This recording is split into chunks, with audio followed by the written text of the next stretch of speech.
여호수아서 8장 우리 1절에서 9절의 말씀을 우리 한 절씩 교독하도록 하겠습니다. 제가 한 절, 여러분 한 절 읽습니다. 여호와께서 여호수아에게 이르시되 두려워하지 말라, 놀라지 말라. 군사를 다 거느리고 일어나 아이로 올라가라. 보라, 내가 아이 왕과 그의 백성과 그의 성읍과 그의 땅을 다 너의 손에 넘겨주었으니 너는 여리고와 그 왕에게 행한 것 같이 아이와 그 왕에게 행하되 오직 거기서 탈취할 물건과 가축은 스스로 가지라. 너는 이 아이성 뒤에 복병을 둘지니라 하시니, 이에 여호수아가 일어나서 군사와 함께 아이로 올라가려 하여 용사 3만 명을 뽑아 밤에 보내며 그들에게 명령하게 이르되, 너희는 성읍을 뒤로 가서 성읍을 향하여 매복하되 그 성읍 위에서 너무 멀리하지 말고 다 스스로 준비하라. 나와 나를 따르는 모든 백성은 다 성읍으로 가까이 가리니 그들이 처음과 같이 우리에게로 쳐 올라올 것이라. 그리할 때에 우리가 그들 앞에서 도망하면 그들이 남아서 우리를 추격하며 이르기를, 그들이 처음과 같이 우리 앞에서 도망한다 하고 우리의 유인을 받아 그 성읍에서 멀리 떠날 것이라. 우리가 그들 앞에서 도망하거든 너희는 매복한 곳에서 일어나 그 성읍을 점령하라. 너희 하나님 여호와께서 그 성읍을 너희 손에 주시리라. 너희가 그 성읍을 취하거든 그것을 불살라 여호와의 말씀대로 행하라. 보라, 내가 너희에게 명령하였느니라 하고 함께 읽습니다. 그들을 보내매 그들이 매복할 곳으로 가서 아이 서쪽 베델 아이 사이에 매복하였고 여호수아는 그 밤에 백성 가운데에서 잤더라. 아멘. 우리가 어제 말씀 가운데 무엇을 함께 보았습니까? 우리가 아이성에서 패배한 여호수아와 이스라엘 백성들의 모습을 함께 보았습니다. 여리고성을 무너뜨린 이후에 모든 것이 순조로워 보였던 그때에 이스라엘 군대는 아이성에서 뜻밖의 패배를 당합니다. 정말 작은 성이죠. 근데 그곳에서 하나님께서 철저하게 패배하게 하세요. 그 이유는 아간의 범죄 때문에도 패배했지만 무엇보다 하나님 앞에 신실하게 나아가지 않았던 여호수아의 실책과 또 아간의 범죄, 이 모든 것들이 결합해서 아이성에서 이 이스라엘 백성들이 위기를 겪게 됩니다. 오늘 말씀은 다시 한번 하나님의 명령에 따라 출정하는 이스라엘 백성들과 그 아이성에서의 승리를 담아내고 있습니다. 하나님의 명령에 불순종해서 이스라엘 백성들을 위기에 빠뜨렸던 아간의 죄가 드러나요. 여호수아는 그 죄를 처리합니다. 어떻게 처리하느냐? 말씀은 온 이스라엘이 일제히 돌을 던져서 아간을 처단했다라고 기록하고 있어요. 25절과 26절입니다. 26절 읽겠습니다. 그 위에 돌무더기를 크게 쌓았더니 오늘까지 있더라. 여호와께서 그의 맹렬한 진노를 그치시니 그러므로 그곳 이름을 오늘까지 아골골짜기라 부르더라. 이스라엘 백성 중 한 사람도 돌을 던지지 않는 사람이 없었습니다. 하나님의 명령에 따라 그를 돌로 쳤어요. 모두가 돌을 던져서 아간의 죄를 처단합니다. 그렇게 그들 공동체 가운데 있었던 그 죄를 처리한 후에 이스라엘이 이제 반격의 기회를 얻습니다. 하나님의 출정 명령이 떨어진 것입니다. 오늘 하나님께서 뭐라고 말씀하십니까? 이르시되 두려워하지 말라, 놀라지 말라. 군사를 다 거느리고 일어나 아이로 올라가라. 보라, 내가 아이 왕과 그의 백성과 그의 성읍과 그의 땅을 다 너의 손에 넘겨주었다. 출정 명령과 동시에 하나님께서 승리를 약속해 주십니다. 하나님께서 다시 한번 이스라엘 백성들 가운데 기회를 허락해 주신 거예요. 이전의 실패와는 다르게 하나님께서 명령하시면 여호수아는 신실하게 또 창의적으로 세부사항을 실천합니다. 하나님께서 군사를 가지고 데리고 올라가라. 그러면 이제 여호수아가 함께 군사를 선별해서 3만 명의 군대를 올려보내고 그 앞에 매복하라. 그러면 그대로 여호수아가 그의 말씀에 순종해서 매복군으로 함께 나와 전쟁에 임합니다. 또 하나님께서 이미 그 전쟁 가운데 승리를 허락하셨기 때문에 하나님은 이스라엘 백성들에게 담대할 것을 명령하세요. 이에 여호수아가 어떻게 합니까? 이스라엘의 군대를 출동시킵니다. 전 병력을 투입시켜요. 하나님의 전쟁 가운데 기드온의 300용사나 다윗과 골리앗의 이야기를 보면 어떤 특징이 있냐면 늘 하나님의 군대는 늘 적은 수로도 많은 적군을 물리치는 것이 하나님의 전쟁이에요. 혹은 눈으로 보이기에는 열세지만 하나님께서 주관하셨기 때문에 대군들을 무찌르는 것이 하나님 전쟁의 특징입니다. 그런데 이 아이성의 전투만큼은 이스라엘 군사의 숫자가 아이성 군대보다 훨씬 많아요. 왜 여호수아가 이와 같이 결정합니까? 하나님께서 왜 이와 같이 결정합니까? 바로 이전의 전쟁에서 이스라엘 백성들이 잘못된 자기 확신을 가지고 싸웠다가 패배했기 때문이에요. 하나님께서는 이 모든 과거를 청산해 주시기를 원했어요. 다른 전쟁들에서 적게 출정하는 것이 믿음이라면 이 두 번째 아이성 전투에서는 모든 병력을 투입하는 것이 믿음이었다는 것이에요. 그것이 하나님 앞에서 그들의 신실함을 보이는 것이었습니다. 전심으로. 하나님은 이들에게 매복할 것을 명령하셨고 여호수아는 5,000명의 군대를 매복시켜서 아이성 군사들을 무찌릅니다. 그리고 어떻게 합니까? 아이성 왕을 단죄해요. 그를 나무에 매달아 죽입니다. 이스라엘 백성들에게 다시 한번 하나님의 승리가 임한 것입니다. 사랑하는 기쁨의 교회 여러분, 오늘 말씀을 통해 우리가 무엇을 볼 수 있습니까? 오늘 말씀은 우리가 전쟁에서 패배할지라도 하나님과의 관계가 올바로 서면 이내 회복된다. 이스라엘 민족들이 아이성에서 패배했지만 하나님과의 관계가 다시 서자 하나님은 그 전쟁 가운데 다시 그들에게 승리를 허락해 주십니다.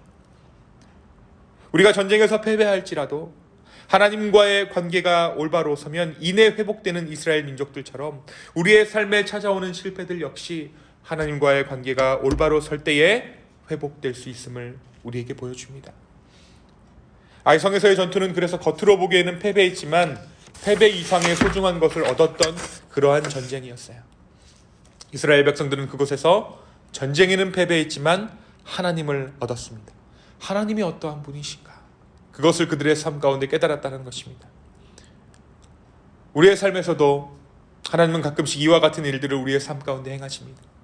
큰 맥락 안에서는 주님의 계획 가운데, 주님의 승리 가운데 있지만 종종 길을 잃은 것 같았던 우리에게 정말 아이성의 패배와 같은 그러한 경험들을 우리의 삶에 허락하시는 주님을 우리가 만나게 돼요. 주님은 그러한 경험들로 하나님의 신실하심을 맛보게 하십니다. 너가 너의 것을 의지했지. 너의 마음이 교만하였지.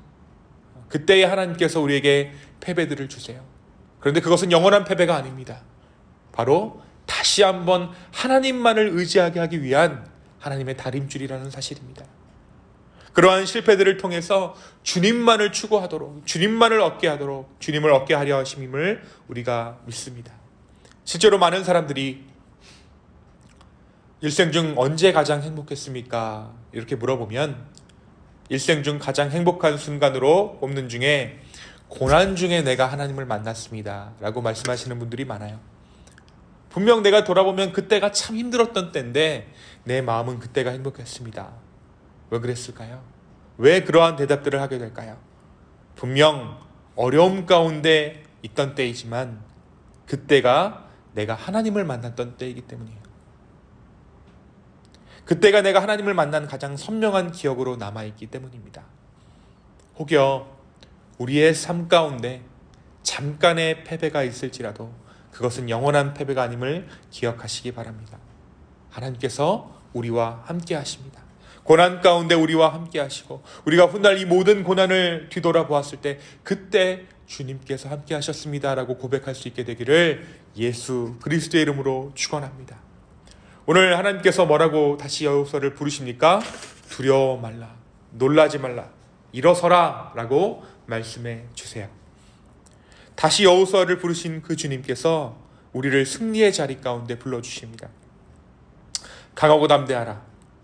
여호수아의 군대는 두려워하지 말 것을 명령으로 하달받았습니다. 이것은 하나님의 명령이기에 그들은 그 명령에 순종해야 했어요. 두려워하지 않는 것이 명령입니다. 어떤 다짐이나 주변의 상황들로 인해 주어지는 것이 아니라 두려워하지 않는 것이 하나님의 명령임을 기억하는 우리의 삶 되기를 소망합니다. 두려워 말라, 두려워 말라. 예수 그리스도께서 허락하신 그 십자가, 예수 그리스도의 보혈로 살아가는 자들은 두려워하지 않으며 살아가는 거예요. 근데 그것이 단순히 어떠한 그냥 응원, 어떤 상황들로 인해서 우리가 그것들을, 그 담대함을 취하는 것이 아니라 그것이 바로 십자가의 명령이라는 것이에요. 십자가의 명령, 담대해라. 십자가의 명령, 죄를 지을까봐 두려움에 벌벌 떠는 죄의 세력에 의해서 혹은 죽음의 세력에 의해서 내가 죽을까봐 벌벌 떨면서 살아가는 것이 아니라 예수 그리스도의 십자가의 그 생명으로 말미암아 그 담대함으로 담대하라. 그것이 바로 우리 가운데 주님께서 허락하시는 주님의 명령입니다. 십자가의 명령입니다. 이것은 오늘을 사는 우리에게 주시는 하나님의 명령입니다. 그래서 우리는 이 명령에 순종하는 마음으로 두려워하지 않아야 합니다. 하나님의 이 크신 명령 가운데 여호수아가 어떻게 됩니까? 여호수아가 승리를 쟁취합니다. 그런데 오늘 혹시 시간이 되시면 이 8장의 말씀을 잘 묵상해 보면 여호수아가 하나님의 명령 안에서 굉장히 창조적인 전술들을, 독창적인 전술들을 펼쳐나가는 것을 발견해요. 하나님께서 허락하신 큰 계획 안에 여호수아가 그 안에서 독창적으로, 창조적으로 리더십을 발휘합니다. 이 말이 무엇입니까? 우리의 창조성은 하나님 안에 있을 때 빛을 발한다는 것이에요. 하나님 밖에서의 창조는 일만하게 뿌리죠. 우리가 미국 땅을 보면서, 또한 한국 땅을 보면서 하나님 밖에서의 자유를 이야기하는 사람들을 보잖아요. 그것은 악의 뿌리입니다. 또 여호수아가 왜 패배했습니까? 아이성에서 왜 패배했습니까? 하나님 밖에서의 자유를 추구하다가 그들이 완전히 패배하고 말아요. 하나님 밖에서의 창조는 일만하게 뿌리지만 주님 안에서의 창조는 우리에게 승리를 가져다 줍니다. 우리가 주님 안에 있을 때 진정으로 창조적일 수 있는 그러한 인생들이 될 줄로 믿습니다. 다시 말해서 우리가 가장 자유할 수 있는 때, 우리의 삶 가운데 가장 자유함을 누리는 그때는, 창조적인 무언가를 시작할 수 있는 그때는 바로 주 안에 머물 때라는 것이에요. 주님 안에 머물 때. 주님 안에 머물기를 소망하시기를 바랍니다. 주님 안에 머무는 가장 좋은 통로가 무엇입니까? 기도예요. 기도. 우리가 오늘 이 기도를 통해서 하나님께서 허락하시는 진정한 자유 가운데 거하게 되는 줄로 믿습니다. 주님 안에 머물기를 소망하시기 바랍니다. 오늘 우리의 기도가 우리를 창조적인 역사의 현장 가운데로 우리의 삶을 인도하실 것입니다. 오늘 하루 강하고 담대하십시오. 오늘 하루 주 안에 머무르십시오. 그러면 주님께서 우리에게 다시 한번 주님의 승리를 허락해 주실 것입니다. 강하고 담대하라 말씀하신 그 주님 앞에 우리의 모든 소망을 내려놓고, 우리의 모든 걱정을 내려놓고, 우리의 모든 근심을 내려놓고 나아갈 수 있는 저와 여러분의 이 아침 되기를 예수님 이름으로 축원합니다. 이 시간 함께 기도하겠습니다. 주님, 우리 안에 있는 걱정들, 우리 안에 있는 근심들 아버지 앞에 내려놓습니다. 우리가 주 안에 머물기를 주여 소망합니다. 오늘 우리의 기도를 통하여서 하나님의 존재를 확인할 수 있도록 인도하여 주시고, 그 존재로 말미암아 우리가 다시 한번 강하고 담대하게 주 안에 머무를 수 있도록 주여 우리를 축복하여 주시옵소서. 주님 감사합니다. 이 모든 말씀 살아계신 예수 그리스도의 이름으로 기도하였습니다. 아멘.